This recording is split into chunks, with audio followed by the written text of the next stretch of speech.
After my father-in-law's funeral, my husband received a shocking inheritance, $500 million. I had expected grief, maybe reflection, but instead I saw something else in his eyes. Greed. Power. A sudden chilling change. That same evening, he came home and told me to leave. Nichts benesten, nodimodes. Just a cold final command. You're not part of my life anymore, he said. I was stunned. We had been married for 6 years. I had supported him when he was struggling, stood by him through everything. And now, just like that, I was disposable. I left with nothing but my dignity and a few suitcases. I had no idea where to go, but I refused to beg. He had made his choice. Then 2 weeks later my phone rang. His name flashed on the screen. I almost ignored it, but something told me to pick up. He was panicking. His voice trembled. I made a mistake, he gasped. I need you. I said nothing, waiting. They're after me, he continued. I thought I could handle this money, but it's not just money. It's power. And now I don't know who to trust. People are watching me. Someone broke into the house last night. His voice broke. Please. I need you. I took a slow breath. The pain he had caused me was still raw, but now he was the one feeling fear, betrayal. Alone. Welcome to your new life, I said quietly, then hung up. I wasn't coming back. He kept calling. Over and over. First I ignored him. Then I blocked his number. But messages started coming from unknown numbers. Emails. Even handwritten letters slipped under the door of the apartment I was renting. Each time the same desperate plea. I need you. Please. At first I felt nothing but satisfaction. He had thrown me away like I was nothing, and now he was drowning. Let him. But then curiosity took over. What was happening to him? Who was after him? I decided to find out, not to help but to understand. I hired a private investigator. A week later I had a file in my hands. My husband, ex-husband now, was in deep trouble. The inheritance wasn't as simple as a bank transfer. His father had ties to powerful, dangerous people. People who had expected him to follow certain rules. He hadn't. There were whispers of missing money, of betrayal, of debts his father had left behind. And now my ex was being hunted. I sat with the file in my hands, staring at his panicked messages. The man who had once been so eager to get rid of me was now begging for my help. And for the first time since he had kicked me out, I smiled. Because now I had the power. I decided to meet him. Not because I forgave him, far from it, but because I wanted to see the man who had betrayed me brought to his knees. We met at a small, nearly empty cafe in the outskirts of the city. When he walked in, I barely recognized him. His once proud posture was gone, replaced by slumped shoulders and frantic eyes. He looked exhausted, paranoid. The moment he saw me, he rushed over, gripping my hands as if I were his lifeline. I knew you'd come, he breathed. I pulled my hands away. I'm not here to save you. He swallowed hard, glancing around. I don't know who else to trust. I leaned back, arms crossed. That's ironic. You trusted me enough to share your life with me. Until you got your hands on all that money. His face twisted with regret. I was stupid. I thought. He ran a shaky hand through his hair. I thought money meant freedom. That I could finally have control over my life. I arched a brow. How's that working out for you? He let out a bitter laugh. I'm being followed. Threatened. I don't even know who's after me. The lawyers I hired disappeared. The people my father worked with, they're dangerous. They want something from me, and I don't even know what. His voice cracked. I don't think I'll survive this. For a brief moment, I felt the smallest flicker of sympathy. But then I remembered the night he threw me out. The coldness in his eyes. The way he had acted as if I had never mattered. You're a smart man, I said slowly. Figure it out. He exhaled sharply. Please. I need help. I studied him for a long moment. Then an idea formed in my mind. I'll help you, I said finally. His eyes lit up. Really? I leaned in. But on my terms. He hesitated, then nodded. Anything. I smiled. Checkmate. Now it was my turn to play the game. I leaned back, watching the desperation in his eyes. He had always been so sure of himself, so arrogant. Now he was drowning. First, I said, I want full control over your finances. His mouth opened then closed. What? You heard me. I swirled my coffee pretending to be bored. You took everything from me and threw me away. Now if you want my help, I take everything from you. He hesitated. I don't know if. I stood up. Then good luck. Wait. He grabbed my wrist. Feeny. I'll do it. I sat back down satisfied. Good choice. For the next few days I moved back into his world. Not as his wife but as the one calling the shots. I went through his accounts, his investments, his business dealings. And what I found was worse than I expected. His father had left behind a hidden debt of nearly $100 million, owed to people who didn't send polite reminders. They sent warnings in the form of broken bones and disappearances. I realized something else. My ex-husband wasn't just being hunted. He was a dead man walking. I met with some of the people after him. Dangerous men with cold eyes. They didn't care about his excuses. They wanted their money. So I made a deal. I gave them my ex. Not to kill.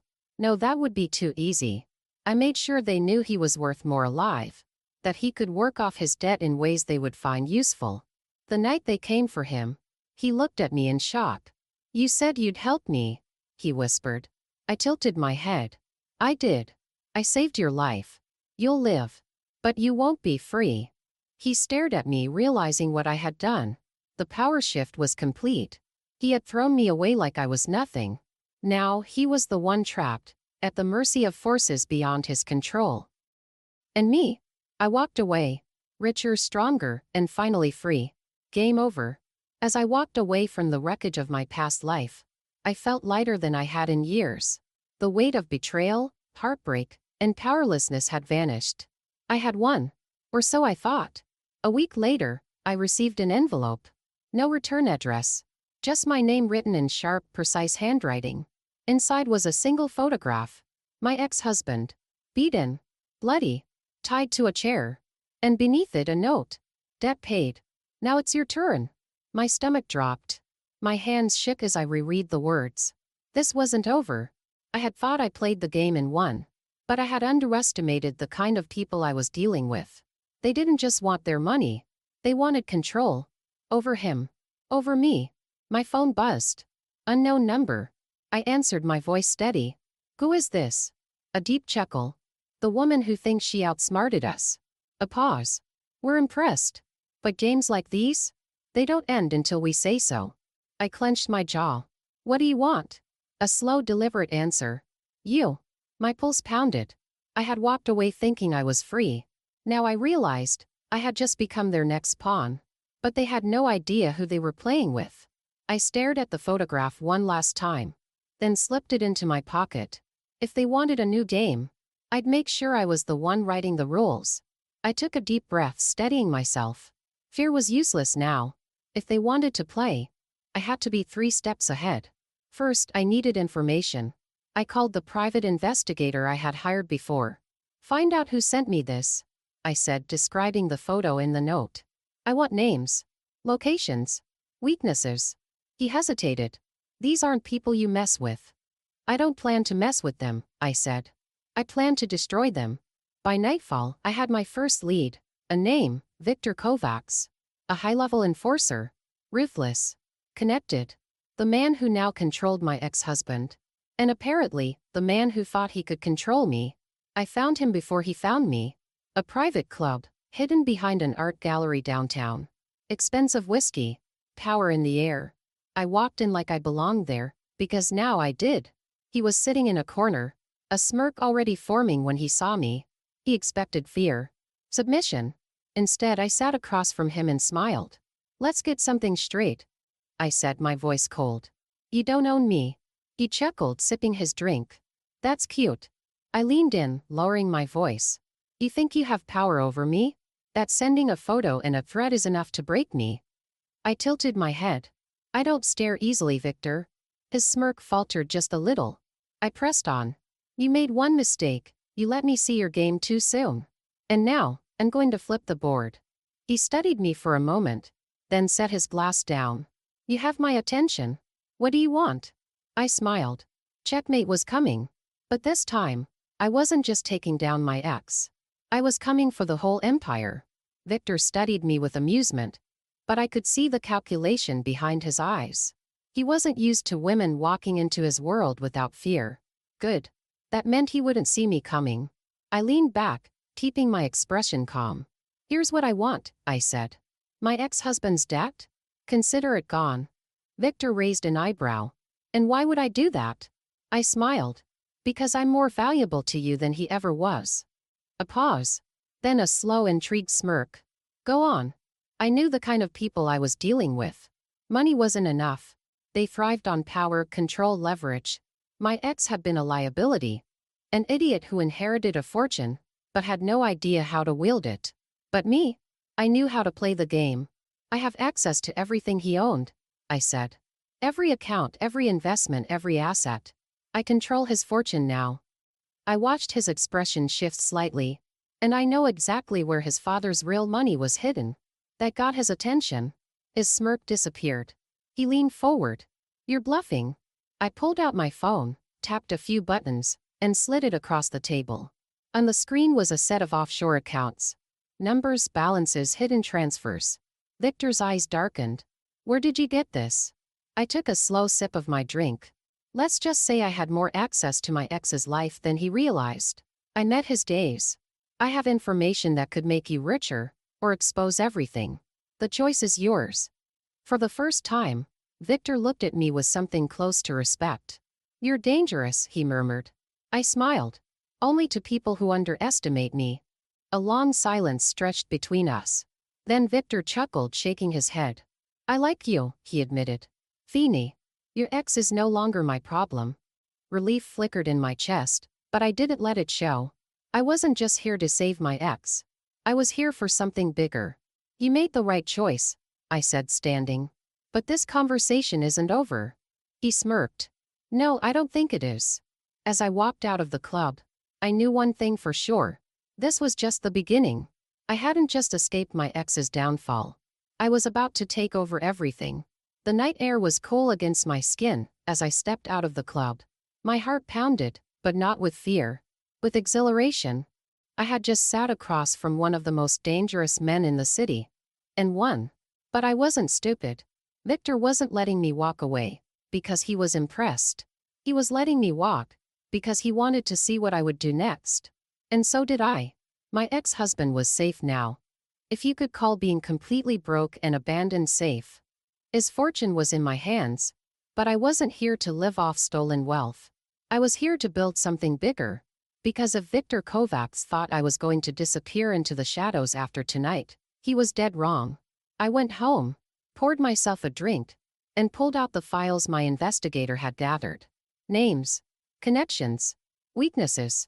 Victor was powerful, but he wasn't untouchable. And if I wanted to survive in this world, I had to do more than play along. I had to take control. So I made my next move. I called a number I wasn't supposed to have. A direct line to someone higher than Victor. Someone who really pulled the strings. The call rang twice. Then a deep voice answered. Who is this? I smiled. The woman who just took Victor Kovacs off your payroll. A pause. Then quiet amusement. Interesting. I leaned back. I have an offer. But it's only on the table for the next 24 hours. Silence. Then, go on. I had their attention. Now the real game began. The silence on the other end of the line stretched long enough for most people to get nervous. But I wasn't most people. You have 24 hours. I repeated, my voice calm, confident. I don't like wasting time. A low chuckle. Bold. You do realize who you're speaking to, don't you? I do, I said smoothly. And I know you don't take meetings with just anyone. But you'll take one with me. A pause. Then why is that? I leaned back, letting the moment stretch just long enough. Because I'm about to make you richer. And because I'm the only one who knows where Victor's real weakness is. That got him. I heard the slightest shift in his breathing. Victor might have been powerful. But he wasn't at the top. And men like the one I was speaking to? They only kept people like Victor around as long as they were useful. He exhaled slowly. Where and when? I smiled. I'll text you a location. Midnight. Alone. A dark laugh. Alone? You have nerve. I have more than that, I said. See you soon. I hung up before he could answer. Now it was my move. I chose a neutral location. A high-rise penthouse I had just acquired using the last of my ex's liquid assets. It was luxurious, secure, and most importantly wired with surveillance. I wasn't walking into this blind. At exactly midnight, a sleek black car pulled up to the private elevator. The man who stepped out was older than I expected. Mid-50s, dressed in a tailored suit that probably costs more than my old apartment. Luca Moretti. A name spoken in hushed tones in Victor's world. He walked in, his sharp gaze sweeping the room before settling on me. You don't look like a woman who should be standing in my way, he said, amused. I smiled. That's where you're wrong. I'm not in your way. I'm offering you an opportunity. He took a seat across from me, curiosity flickering in his dark eyes. Go on. I slid a file across the table. Viktor Kovacic Sleepy. Reckless. He's lost control of his own operations, and you know it. He's a liability. Luca didn't deny it. I tapped the file. I know exactly where his weak spots are. How to dismantle him without making a mess. And I know who in his crew is ready to jump ship. Luca leaned forward, steepling his fingers. And what do you want in return? I smiled, feeling the shift in the air. The moment when power changed hands. I want his empire. A slow grin spread across Luca's face. You're ambitious. I'm efficient. I met his gaze. And I don't make mistakes. A beat of silence. Then Luca chuckled, shaking his head. You remind me of someone I knew a long time ago. He glanced at the file, then back at me. All right. You want Victor's empire? Prove you can take it. Handle him. And if you succeed, he leaned back, smirking. We'll talk about your place in this world. I stood, extending a hand. You have a deal. Luca shook it, his grip firm. Good luck. I didn't need luck. Victor had no idea what was coming. The moment Luca Moretti left my penthouse, I poured myself a drink and allowed a single thought to settle in. I was going to burn Viktor Kovacs to the ground. But I had to be smart. A man like Victor didn't survive in this world without being ruthless. He would see a direct attack coming. I needed to dismantle him from the inside. Step by step. First, his allies. I spent the next 2 days making quiet moves. My investigator had given me a list of Victor's inner circle. The ones who kept his operation running. Some were loyal. Some were not. And I knew exactly where to start. His right-hand man Marco Rossi. A man who had been overlooked, underpaid, and disrespected by Victor for years. And a man I knew had an ego big enough to consider a better offer. So I made one. We met in the back room of an upscale bar. Marco arrived cautiously, but curiosity burned in his eyes. You've got nerve, he said, taking a seat across from me. I smirked. I've got more than that. I've got a way to make you richer than Victor ever will. He scoffed. Victor's powerful. You think you can take him? I leaned forward. I know I can. Then I slid a folder across the table. Inside were bank statements, offshore accounts, and proof that Victor had been steaming money off his own crew, hoarding millions for himself while paying them scraps. Marco's expression darkened as he flipped through the pages. This is real, he muttered. I sipped my drink. Oh, it's very real. And when his crew finds out, how do you think they'll feel? Marco was silent, processing. Then slowly he exhaled. You're playing a dangerous game, lady. I met his gaze. I'm playing to win. A long pause. Then a slow smirk spread across Marco's face. I'm in. One piece down. The rest would fall like dominoes. Next, I needed Victor to self-destruct. I leaked the financial records, just enough for his crew to start whispering, questioning. Then I made my boldest move yet. I stole his biggest shipment. Drugs, cash, weapons, it didn't matter. It was millions in product. And I made sure everyone knew it was an inside job. Victor would be paranoid. Unstable. He'd start turning on his own men. And when the dust settled, I'd be the only one left standing. 3 nights later I got a call from Marco. It's happening, he said, excitement in his voice. Victor's losing it. He thinks someone in his crew sold him out. I smiled. Exactly as planned. How long before he makes a mistake? I asked. Not long, Marco chuckled. He's calling a meeting tonight. He's going to start cleaning house. I glanced at the clock. Then let's make sure he never leaves that meeting alive. The meeting was set for midnight. A warehouse on the outskirts of the city, surrounded by Victor's dwindling crew. He still thought he had control. That was his first mistake. I arrived early, watching from a distance as men filtered into the building. Tension hung thick in the air. Whispers of betrayal, of missing money, of power slipping through Victor's fingers. It had all led to this moment. Marco was already inside. I had made sure of that. He was my insurance policy, my knife in the dark. If Victor suspected anything, Marco would be there to twist the blade. At exactly midnight I stepped inside. The room fell silent. Victor sat at the head of a long table, his expression dark and brooding. His men flanked him, wary and certain. They had heard the rumors. They had seen the cracks forming in their once untouchable leader. He looked up, eyes narrowing as he saw me. "You have some nerve showing up here," he growled. I smirked, taking a seat across from him. "I thought you liked nerve." His jaw clenched. "You've been meddling in things that don't concern you." "Oh, but they do," I said smoothly. "Your empire, your money, your power, it all concerns me. Because, Victor, you made a fatal mistake." He leaned forward, eyes burning. "And what mistake is that?" I tilted my head. "You underestimated me." Silence stretched between us. Then movement. Two of his men shifted uneasily, glancing at each other. Doubt. It was spreading. I reached into my bag, pulling out a folder. "These are your financial records. The ones I leaked. The ones your men have been whispering about. Proof that you've been stealing millions while they risked their lives for scraps." Murmurs rippled through the room. Victor's expression hardened. "I don't know what game you're playing." "Oh, this isn't a game," I interrupted. "This is a coup." Marco stood then, stepping beside me. A deliberate move. A statement. Victor's eyes flicked to him. "Marco. Marcos Chirad. She's got a better offer." The room erupted. Half of Victor's men stood, shifting sides. The others hesitated, waiting for his response. He surged to his feet, fury twisting his features. "You think you can take this from me?" I met his glare unflinching. "I already have." The first shot rang out before he could reach for his gun. Chaos erupted. Gunfire, shouting, the heavy thud of bodies hitting the ground. I moved quickly, weaving through the chaos as Marco's men took control. And then silence. Victor lay on the floor, blood pooling beneath him, his eyes glassy with disbelief. I crouched beside him.